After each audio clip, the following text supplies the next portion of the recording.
Hello, and in this part 2 IELTS speaking video, I will describe a time that a piece of equipment was broken. You should say what it was, what the problem was, what you did, and explain how you felt about it. Now, because a lot of you might not live by yourself, you might still live with your parents, you probably don't have a lot of experience of a piece of equipment being broken. So I've decided to talk about a mobile phone because virtually everybody has a mobile phone, and most people have experience of a mobile phone breaking. After I've gone through the part 2, I'll look at a couple of part 3 questions connected to this topic. I have decided to talk about something that happened to me recently, and it is still quite painful to talk about. I'm not a particularly materialistic person, and I don't have that many gadgets, but my phone is my prized possession. The reason for this is I saved up for many months to buy it, and I made a lot of sacrifices, such as not going out socialising with my friends in order to be able to afford it. When I finally handed over my hard-earned cash, it was a very special moment. I used to have a cheap phone, so to finally have an iPhone that I wasn't ashamed to use was great. Fast forward 3 months, and I was walking down the street one day, but I didn't realise that the bag I was holding was unzipped and my precious phone dropped out and smashed. I could have cried, but I was in a crowded place, so I just picked it up and put it back in my bag. It had a screen protector on, so I was hoping that maybe just the screen protector had cracked. I rushed home and got it out of my bag, silently praying that the screen was fine and still intact. I slowly peeled off the screen protector, and sadly my worst fears were realised, and there was a crack on the screen. It looked minor at first, but as soon as I touched the screen, the crack spread and covered the whole screen. I was furious because it had been my own fault for not zipping up my backpack properly. I was still fuming several hours later when my friend popped in and asked why I was in a bad mood. I showed him my phone and he said, "Don't worry, the screen can be replaced." I was so relieved because I thought I would have to buy a new phone, which I didn't have the money for, and I didn't have mobile phone insurance. I got the phone repaired the next day, and although it wasn't that cheap, it was a fraction of the cost of a new phone. I have learned my lesson, and I am now much more careful with it. So let's take a look at some of the language I've used in this topic. So whatever item you choose to talk about, you can say it is still quite painful to talk about. If something is painful to talk about, it's quite difficult for you to talk about because it hurts you. So a useful collocation, it's painful to talk about. Very useful for writing as well. Materialistic. A materialistic person who is a person who always wants new things and gadgets and has a new car, a new phone, a new computer, and places a lot of value on things, material goods. Gadgets, very useful word for just talking about anything that's electronic, such as a phone, a computer, an iPad, a tablet.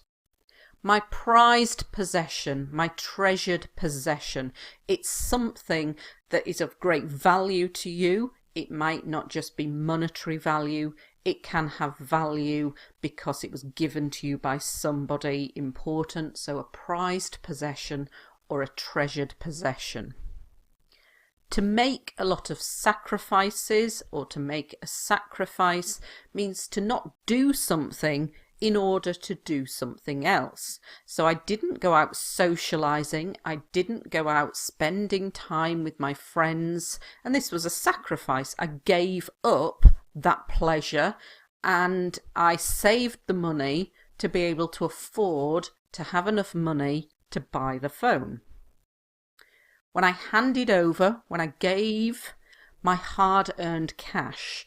Now, we talk about cash as being actual physical money, but you can also use it to refer to when you've saved really hard to buy something and you've had to work very hard to save up this amount of money. We call it your hard-earned cash. Ashamed, embarrassed by something. Fast forward 3 months. So instead of saying 3 months later, we can say fast forward. If you're watching something on YouTube and you press the button to go forward, it's called fast forward. So I'm just saying 3 months later, but I'm making it much more complex by saying fast forward 3 months.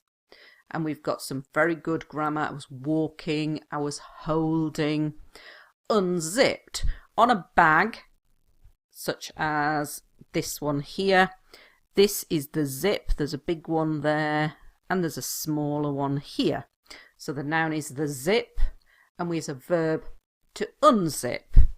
So my bag was unzipped, so I hadn't zipped it up. My precious phone, if something's precious, it's very special to you, and it dropped out and smashed. If something's smashed, this is what it looks like. I could have cried. This is a past modal passive. Something didn't happen in the past, but I'm saying it could have happened.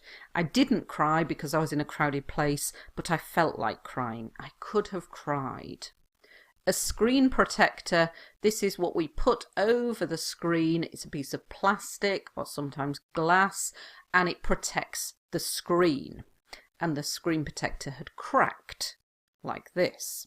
I rushed home. The verb to rush is like the verb to hurry. You can be in a rush, you can be in a hurry. So it means to do something very fast. So I went home quickly. I rushed home. Silently praying, that's when you're in your head going, please God, don't let it be broken. Please God, please God. Silently praying that it was still intact. Intact means not broken. I peeled off, so when it has a screen protector on it, if you want to remove it, you peel it off, like we peel an orange or we peel a banana. My worst fears were realised. This is a collocation, which means when you have a fear about something or a worry about something, and then it is true, we say, my worst fears were realised. A crack, so like to crack, so a line appeared on the screen. It looked minor at first. If something's minor, like a minor road traffic accident, it's very small. So it looked minor, it looked small.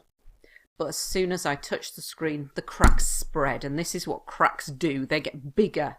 They spread across the screen. I was furious. So in this topic, you need to say how you're feeling. I was furious. This means really, really angry. It had been my own fault. When you are the person responsible for what has happened, it had been my own fault. It was my own fault. I was still fuming. Fuming is like furious, very, very angry. A very good adjective. My friend popped in. My friend called in. Informal verb to pop in, to mean came round. I was in a bad mood. When you're very angry and you don't want to speak to somebody and you're grumpy, you are in a bad mood.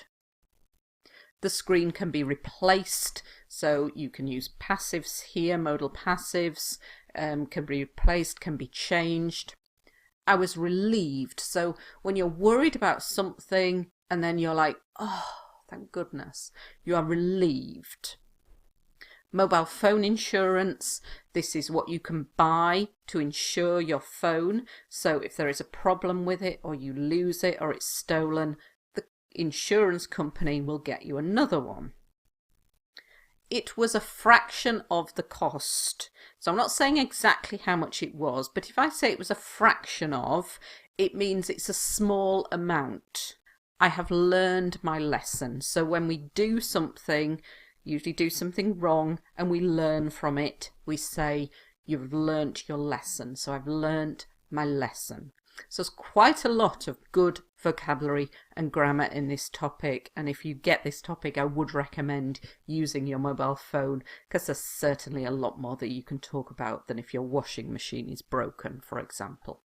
Okay, so let's have a look at some part 3 questions now connected with this topic. So it's on the topic of technology. They probably ask you, do you think modern technology makes people lazier? Well, that's an interesting question that I haven't considered before. You need to give yourself some thinking time rather than just saying yes or no. So having learnt this, that's a tricky question, an interesting question that I haven't considered before, that I haven't thought about before, gives you a bit of thinking time before you go into actually answering the question. To be perfectly honest, I think the opposite. Take computers, for example. We are now working much longer days and answering work emails day and night. So remember to keep using to be perfectly honest rather than just to be honest. I think the opposite. So when you're disagreeing with something and saying, no, I don't think technology makes people lazier, you can just say, I think the opposite. And then when we're giving an example, take computers, for example. Take mobile phones, for example. Take cars, for example. So you can use that to introduce the example that you are giving. The way that it does make us lazier is that we are not spending as much time outdoors or doing physical activities because we are glued to our gadgets. Glue is something used to stick a picture to a piece of card, for example. So if you're glued to your gadgets, you're stuck to them. They're always in your hands. So that's very complex language. So I've kind of covered both sides of the question here. I've said, on the one hand, they are making us lazier, but on the other, they're not. So kind of really developed the answer and looked at both sides. You could develop this a little bit further. I'm just giving you a few ideas of things you could say. And they could ask you, what can people do to protect their equipment from technical problems? This is quite a tricky question to answer. But firstly, if it is an expensive product, you could have insurance so that if anything goes wrong with the product, you can get it repaired or replaced. So insurance, this is money that you pay a company. It might be $10 a month, and then if there's a problem, they will repair it or replace it. Obviously, taking care of the product is essential. Some products can be serviced regularly to make sure they're in good working order. So you have to take care of the product, that's important. And some products can be serviced. Now, not usually on mobile phone, but I'm thinking of things like washing machines or boilers. Certainly cars can be serviced. And it's where somebody looks at the product and checks everything, repairs things that might need replacing. And so they're checking it to make sure it's in good working order. So that means it works well, in good working order. And finally, some technical problems are unavoidable and are the manufacturer's fault. So these cannot be prevented. I think a lot of problems nowadays are technical problems that are the manufacturer's fault. So the company that made the phone didn't design it properly and it's a problem with the phone. So the manufacturer's fault, they're unavoidable, they cannot be avoided, they cannot be prevented. So a lot of vocabulary in this topic. Hope you found it useful, and thanks for watching.